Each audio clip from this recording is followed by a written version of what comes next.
안녕하세요. 예디야기입니다. 예디야기의 사연을 여러분들에게 읽어드릴 DJ 유진입니다. 구독과 좋아요는 채널 운영에 큰 힘이 됩니다. 꼭 부탁드리며 전 여러분들의 댓글도 모두 읽고 있습니다. 댓글도 많은 참여 부탁드릴게요. 그럼 오늘의 사연 시작합니다. 누군가는 저를 촌스럽다고 말할지도 모르겠네요. 특히나 요즘과 같은 세상에서는 누군가는 비웃을지도 모르죠. 왜냐하면 제 꿈은 결혼이었기 때문입니다. 전 아주 어린 시절부터 행복한 결혼을 꿈꿨죠. 눈이 부시는 흰 드레스를 입은 저를 상상했습니다. 남편을 위해서 식사를 만들고 아이를 위해서는 좋은 엄마가 되고 싶었어요. 그렇게 29살의 나이에 저는 저의 남편을 만났고 오랜 시간 꿈에 그리던 결혼을 하게 되었습니다. 무엇보다 자상하고 일로도 성공한 남자였고 그 사람을 만나 결혼까지 가게 된 건 꿈 같은 일이었죠. 하지만 결혼 3년 만에 그 꿈은 완전히 산산조각 나버리고 말았습니다. 어떻게든 유지해보려고 애를 썼지만 쉬운 일이 아니었어요. 솔직히 애를 쓴 건지 회피하려 한 건지 정확히 아직 잘 모르겠습니다. 하지만 제가 사랑하는 사람이 나쁜 놈이라는 진실과 저를 사랑한 게 아니었다는 건 확실했죠. 제게는 충격적인 경험이 남았고 그 일로 인해 아직까지도 힘들어하고 있습니다. 저희 부부 사이에 아이가 없다는 게 다행으로 느껴졌을 정도였죠. 남편은 결혼하기 전부터 승부욕이 굉장히 강한 사람이었어요. 연애 초에 본인 스스로가 자신에 대한 소개로 이야기해준 부분도 크게 다르지 않았죠. 학교 성적도 운동도 본인이 노력해서 손등에 꼭 1등이라는 도장을 받아야 만족했다고 하더라고요. 덕분에 좋은 성적으로 상위권 대학을 졸업했고 결국에는 대기업에 들어가기까지 했습니다. 회사에 들어가서도 멈추지 않고 자기 개발을 위해 늘 끊임없이 노력했다고 하더군요.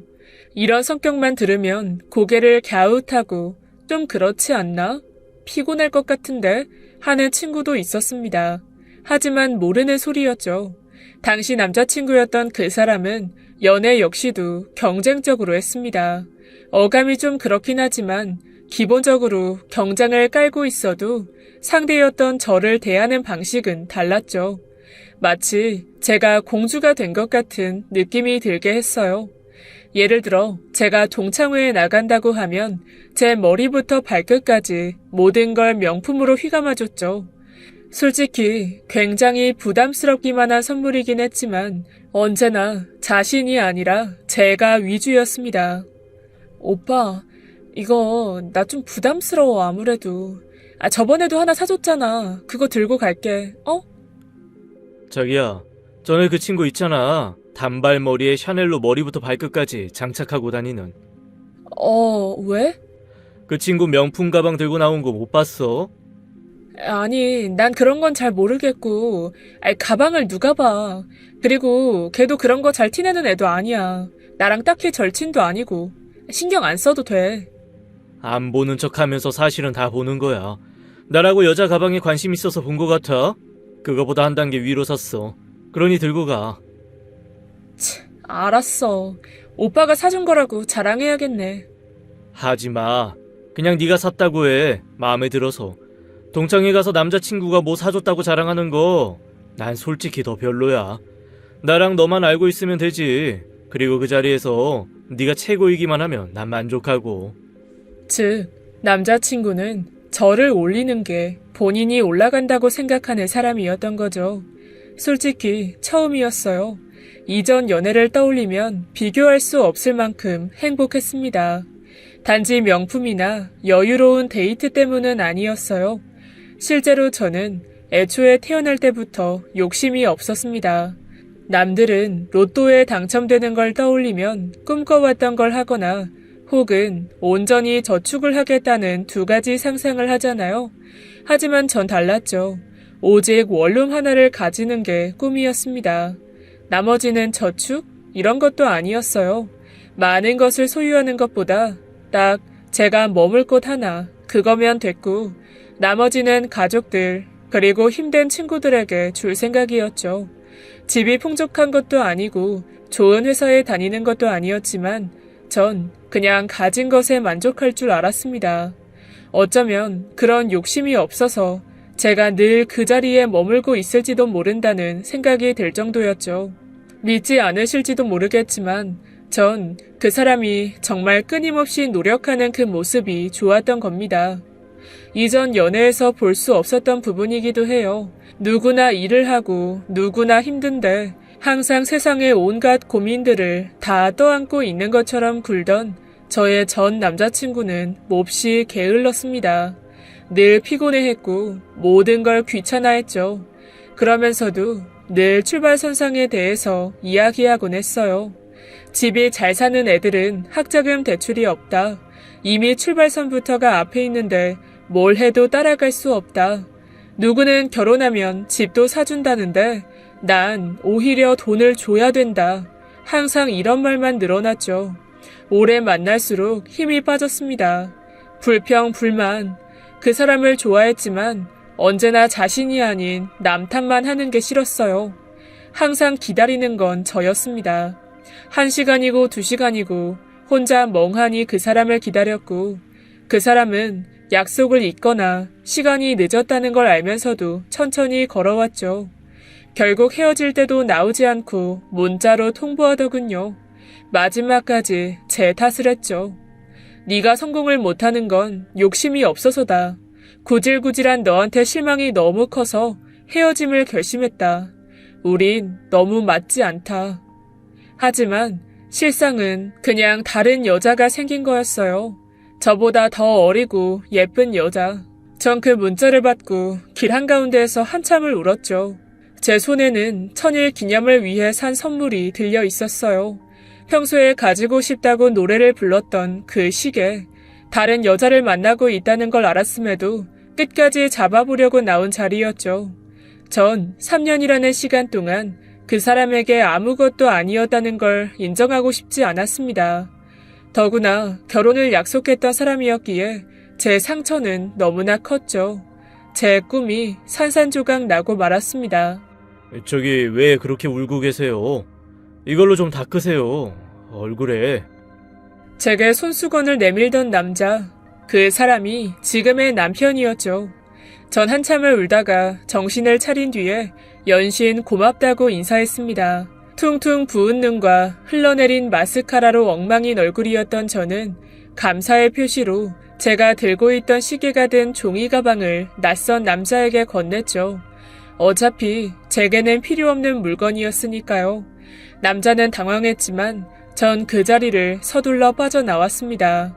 그리고 얼마 가지 않아서 그 남자에게 연락이 왔어요. SNS를 통해서 저를 찾아냈다고 했죠.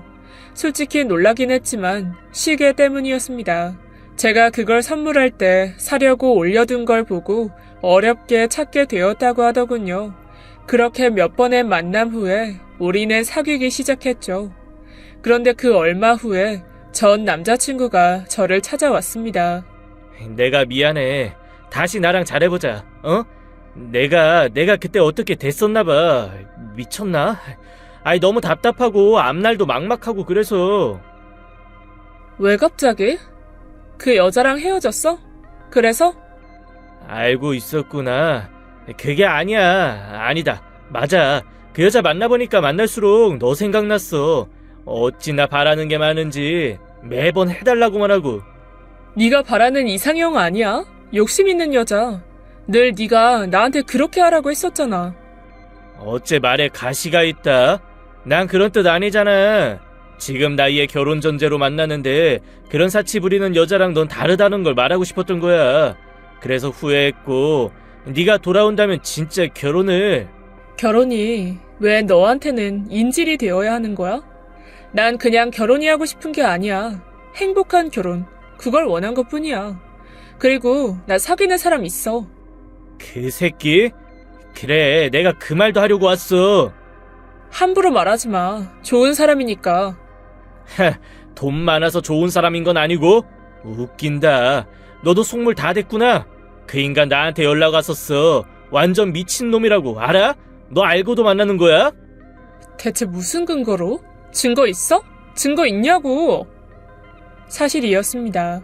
날짜를 보니 저와 사귀기도 전, 아니, 애초에 만남이 있기 전에 연락을 했더군요. 제 연락처를 알아내려고 메시지를 보낸 모양인데, 여기에 관심 끄라고 말한 전 남자친구는 제가 자신만을 좋아하는 그런 애라고 쏘아 말했고, 그 사람은 이에 엄청난 흥분을 했는지 갑자기 두고 보면 알 것이라고 답장을 했던 거죠. 그래서 이게 뭐? 야, 너 바보야? 멍청이야? 얘가 널 좋아해서 만나는 것 같아? 일부러 나 보라고 너랑 근사한 곳에 가서 사진 찍어서 올리는 거야. 착각하지 마.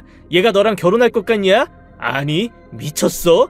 중소기업 다니지 집안 형편도 안 좋지. 그렇다고 얼굴이 되냐 몸이 되냐? 우리 솔직해지자.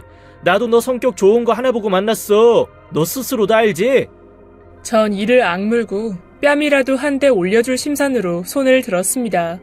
그런데 허공에서 제 손이 확 낚이더니 퍽 하는 둔탁한 소리와 함께 전 남자친구가 길바닥으로 쓰러지더군요. 제 손을 잡은 건 당시 남자친구였던 지금의 남편이었습니다. 그 사람의 이마에는 핏대가 서 있었죠. 경직된 턱과 드러난 치아, 항상 부드럽게 웃던 그 사람과는 전혀 딴판이었습니다. 날 쳐? 감히? 너 내가 고소할 거야? 전 남자친구는 욕설과 함께 소리를 질렀어요. 고소해. 마음대로 해봐. 돈 필요해서 그러는 것 같은데. 너 고소해서 내가 회사에서 얼굴도 못 들고 다니게 해줄게. 내가 못할 줄 알아? 나도 한다면 해. 알아? 야, 고소만 해봐. 그럼 나도 가만히 안 있어. 스토킹으로 신고하고 너희 회사 앞에서 매일매일 1인 시위할 줄 알아? 알았어? 전 남자친구는 거의 울 것 같은 표정으로 일어나서 저를 노려봤죠. 너 정말 후회해. 저 새끼 그냥 너 가지고 노는 거야. 그래도 상관없어. 적어도 너 같은 짓은 안 하니까. 그거 아닌데. 나 이 사람이랑 결혼 생각하고 있어요. 그러니까 또 찾아와서 수작 부리면 죽을 줄 알아요. 그는 어린 아이를 타이르는 듯 다시 부드럽게 바뀐 말투와는 달리 무서운 경고를 날렸어요. 전 놀라서 입을 벌렸고 전 남자친구는 저주를 퍼부으며 자리를 떴습니다. 제 귀에는 다른 말은 들리지 않았죠. 오직 결혼이라는 단어가 머릿속에 떠다녔습니다. 결혼, 대체 그게 뭐라고? 첫 번째 연애가 끝나고 한 번도 그런 이야기를 전엔 꺼낸 적 없었어요. 이전 연애의 실패가 제가 결혼을 재촉했기 때문이라고 단정했기 때문이었습니다. 나 홧김에 말한 거 아니야. 진심이었어. 그 사람이 제 앞에 무릎을 꿇었죠. 그리고는 안주머니에서 작은 상자를 꺼내 제 허리춤까지 들어 올렸습니다. 반지가 들어있었어요. 전 너무 놀라서 입을 막았습니다. 사귄 기간은 3개월. 처음부터 만난 걸 따진다고 해도 겨우 반년 정도 만난 게 전부였기에 당황스러웠죠. 당장 받아달라는 거 아니야. 진심이라는 거지. 처음 만났을 때부터 내 사람이라고 생각했어. 그리고 사귄 첫날에 반지를 샀고 정식 청혼은 아니야. 단지 내가 욱하는 마음으로 결혼 이야기 꺼낸 게 아니라는 뜻. 그 일로부터 딱 1년이 되던 해 저희는 결혼을 하게 되었습니다. 저 자신도 놀랄 정도로 순조롭게 결혼이 진행되었어요. 3년 동안 노력했던 것이 너무 허무하게 느껴질 만큼 빨라서 결혼이란 건 노력으로 되는 게 아니라는 걸 깨닫게 되었죠. 결혼 생활은 굉장히 재미있었습니다. 남편은 늘 저와 사소한 걸로도 내기를 했어요. 살빼기나 일찍 일어나기, 이런 걸로 설거지 당번을 정하기도 했죠. 승부욕이 강한 사람이라 늘 제가 그 사람을 이길 수는 없었지만 그렇다고 저 혼자 하게 내버려 두지도 않았습니다. 제가 설거지를 하면 본인이 나서서 청소기를 돌리곤 했거든요. 하지만 결혼 과정에서 약간씩 걸리는 부분도 존재했습니다. 예전에는 생각을 깊게 하지 않았던 부분이지만 지금 생각하면 그때부터 의심했어야 했는데 하는. 꿈에 그리던 결혼식 날 초대장을 들고 온 전 남자친구가 바로 그 부분이었죠. 오빠, 굳이 초대장까지 보낼 필요는 없잖아. 그렇게 저주를 퍼부었는데 이 정도는 해줘야 군소리 안 하지. 인생의 패배자. 자기 위치를 정확히 알고 있는 게 좋지 않아? 그래서 결혼식을 이렇게 화려하게 한 거야? 솔직히? 그래. 아니라고는 말 못해. 근데 나는 저 녀석이 당신을 놓친 걸 후회하게 해주고 싶어. 이게 당신에게 주는 내 결혼 선물 중에 첫 번째고. 별 문제 없이 넘어가긴 했지만 솔직히 너무 조마조마했어요. 이유는 제 결혼식 내내 울고 있었기 때문이었습니다. 주변에 앉아있던 사람들의 시선도 그쪽으로 쏠리는 건 당연했죠. 저 역시도 결혼식에 온전히 집중하지 못했어요. 미련이 남은 것도 아니지만 딱히 그 사람을 상처 주고 싶지도 않았기에 결혼식은 가시방석과 같았습니다. 제가 상상하던 그런 행복한 결혼식은 보기 좋게 망쳐버렸죠. 그곳에서 유일하게 만족하는 사람은 저의 남편뿐이었습니다. 봐라, 내가 결혼할 거라고 했지? 이런 느낌으로 턱을 치켜든 채로 남자친구를 보더군요. 봐봐. 당신 전 남자친구 있지? 회사에서 잘린 것 같아. 그걸 당신이 어떻게 알아?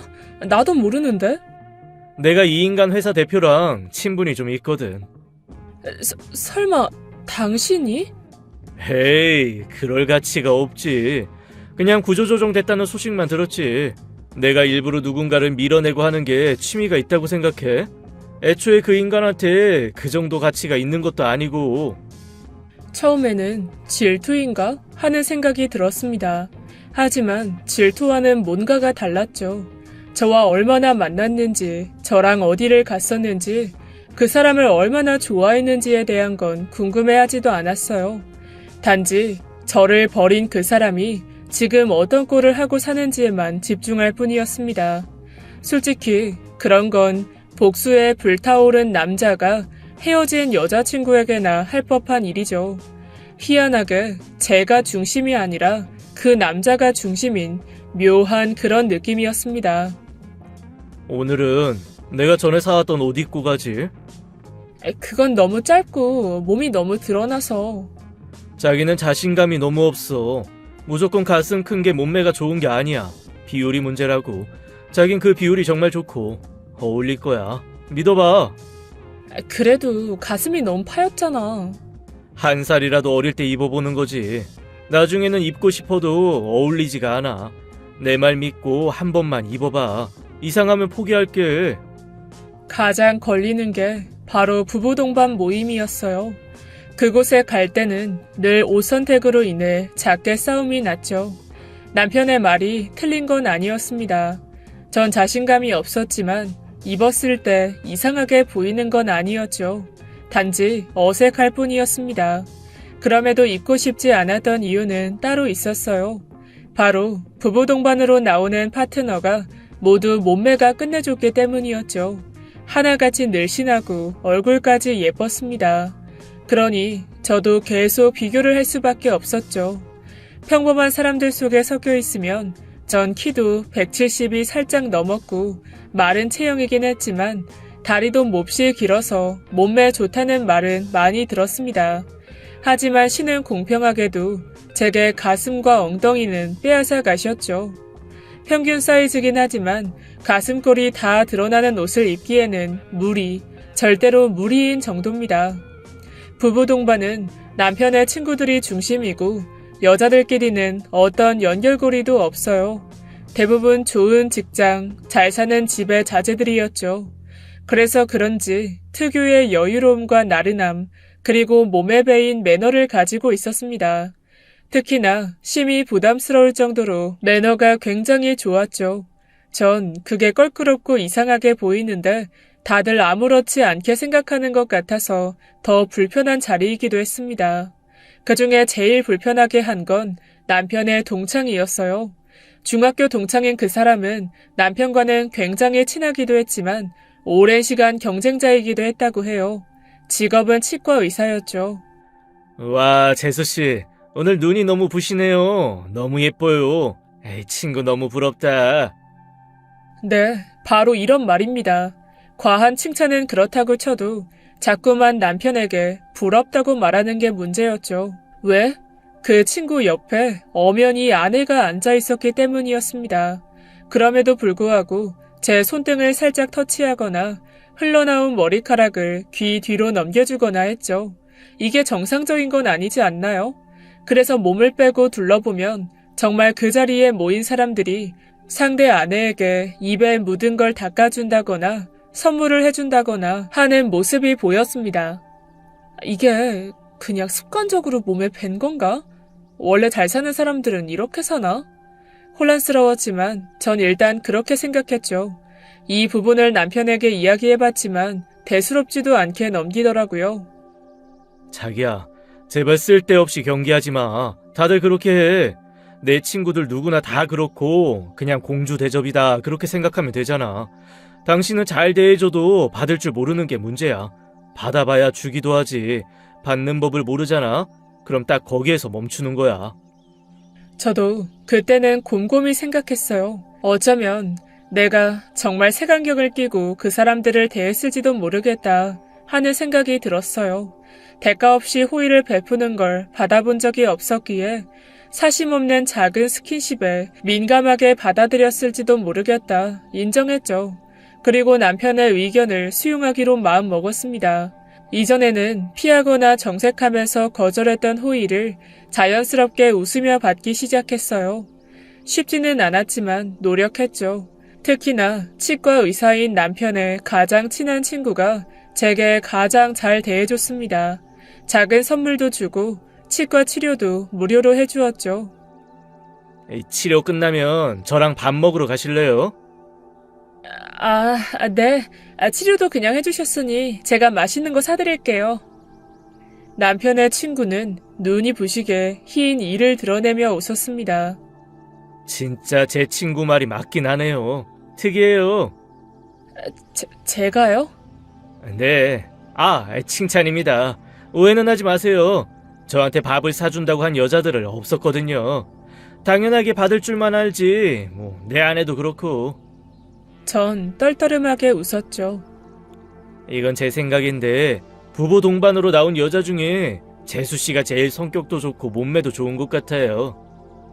그건 좀 아내분도 미인이시고 몸매도 좋으신데요. 다 수술한 거죠. 거기 여자들 싹 다 공사한 거예요. 그건 제 친구도 알아요. 딱히 비밀도 아니라서. 어색한 식사를 끝내고 집까지 굳이 데려다 준다고 고집을 피우더군요. 그런데 집 앞에 다 와서는 그 친구가 제 왼손을 잡는 겁니다. 악수? 인사? 저 그쪽 마음에 드는데 우리 만나볼래요? 장난치시는 거죠? 농담이 좀 그런 것 같은데요? 진심이라고 하면 믿어줄래요? 그거 알아요? 저 그쪽 길에서 울고 있을 때 제 친구 옆에 서 있었어요. 손수건 줄 때. 그 순간을 매일 후회했습니다. 제가 먼저 줬다면 그때 왜 손수건을 가지고 가지 않았을까 하면서요. 순간 목이 꽉 막히고 답답한 느낌이 들었죠. 전 결혼을 했고 그쪽도 유부남인데 더구나 제 남편과 가장 친한 분이시잖아요. 이혼하고 와요. 저 아내랑 별거 중이거든요. 조만간 이혼할 계획이고요. 추파 이런 거 아닙니다. 진심이죠. 원한다면 각서라도 써줄 수. 전 손을 뿌리치고 차에서 내렸습니다. 그 사람도 바로 차에 내려서 저를 불렀지만 전 빠른 걸음으로 집으로 들어와 문을 단단히 걸어 잠그고 숨을 몰아쉬었어요. 잠깐 고민했고 바로 남편에게 이 사실을 알렸습니다. 그런데 남편의 반응이 기묘했어요. 웃고 있는 거예요. 분명 희미하지만 미소를 보이고 있었죠. 더구나 제게 예민하다면서 그냥 농담을 한 거 가지고 유난스럽게 군다고 하더군요. 유난? 유난이라고 했어? 알았어. 그럼 일단 내가 친구 만나볼게. 그리고 정확히 왜 그런 건지 물어볼게. 워낙 장난이 심한 녀석이기도 하니까 혹시나 당신한테 장난치다가 선 넘었던 거라면 내가 몇 대 때려주기도 할 거니까 흥분 가라앉혀. 며칠을 기다렸지만 남편은 계속 답을 미루기만 했죠. 그래서 저는 결단을 내렸습니다. 남편 친구를 직접 만나서 따지기로 한 거죠. 녹음기도 챙겼습니다. 남편이 정말 심각성을 알기를 바랬죠. 집은 이전에 가본 적이 있어서 어렵지 않게 찾을 수 있었습니다. 그런데 집 앞에 익숙한 남자의 뒷모습이 보였어요. 남편이었습니다. 전 얼른 가로수 뒤로 몸을 숨겼어요. 자세히 보니 남편의 앞에 여자가 서 있더군요. 바로 친구의 아내였죠. 둘은 뭔가 심각한 대화를 하는 것처럼 보였어요. 모르는 사람이 봤다면 흡사 연인의 싸움처럼 보이기에 충분한 몸짓과 거리였습니다. 그리고 이내 둘이 한참을 실랑이하던 끝에 입을 맞췄죠. 밀어내는 여자와 더욱 강하게 밀어붙이는 남자. 그 남자는 바로 제 남편이었습니다. 그 장면을 보다가 뒤로 돌아섰는데 제가 숨쉬고 있는 걸 까먹었는지 호흡이 심하게 말려들기 시작했어요. 어깨는 들썩이고 심장은 벌컥거리고 다리에는 힘이 풀려서 주저앉고 싶었습니다. 그런데 제가 숨어있는 곳과 약간 떨어진 대각선 방향에 어떤 남자가 서 있었어요. 다름 아닌 남편의 친구였습니다. 그 둘의 사진을 찍고 있는 것처럼 보였죠. 이제야 그 사람이 왜 제게 지나친 관심을 보였는지 알게 되었어요. 자신의 아내와 바람난 친구, 이를 위해서 저에게 접근한 게 확실했습니다. 머리가 너무 어지러웠고 속이 울렁거려서 그 자리에서 먹은 걸 다 토해내고 말았죠. 그리고 집으로 돌아와 참고 있던 눈물을 터뜨렸습니다. 가슴이 갈기갈기 찢어지는 느낌이었어요. 결혼한 지 겨우 2년밖에 되지 않았는데 순간적으로 이혼을 떠올렸지만 제가 바라는 게 아니었어요. 전 남편을 사랑하고 있었습니다. 촌스러웠지만 제 선택은 결혼을 유지하는 거였죠. 제가 할 수 있는 일은 많지 않았어요. 그 여자를 찾아갔습니다. 약속 장소인 커피숍 내부로 그 여자가 걸어 들어오는데 앉아있던 사람들의 시선이 쏠릴 정도로 예쁜 여자였죠. 굵게 웨이브진 풍성한 갈색 머리, 작은 얼굴에 완벽한 몸매의 여자. 그쪽이 저한테 연락할 줄은 몰랐네요. 왜요? 남편이랑 결혼이라도 하려고 해요? 전 이해할 수 없어서 눈만 깜빡거렸습니다. 이혼해줄게요. 어차피 남편이랑 별거 중이라. 아니요. 무슨 말씀이신진 모르겠지만 제 남편 때문에 이 자리에 온 거예요. 전 눈을 꾹 감고 양손에 힘을 주고 다시 말했죠. 저희 남편이랑 헤어져 주세요. 여자는 고개를 옆으로 꺾더니 나른하게 말하더군요. 둘 다 가지겠다. 그 말을 하는 건가요? 전 눈을 똑바로 뜨고 모르겠다는 표정을 지었고 여자도 몇 초 후에 몸을 똑바로 했습니다. 지금 우리 서로 다른 말을 하는 것 같죠? 여자는 고개를 끄덕였어요. 우리는 각자의 이야기를 천천히 꺼내기 시작했죠. 무려 3시간 동안 그 이야기에서 얻을 수 있었던 건 그 여자는 남편의 여자 문제로 이혼을 준비하고 있었는데 그 사이에 제 남편이 끼어들었답니다. 둘이 가까워진 건 자신의 남편의 바람 상대가 바로 저라고 생각했기 때문이었다 했죠. 일종의 복수심에 몇 번 사적으로 만나긴 했지만 제 남편에게는 관심도 없다고 하더군요. 자기 스타일이 아니라며. 부부동반 모임에서 제 남편이 자꾸 추근거리기에 혹시나 했어요.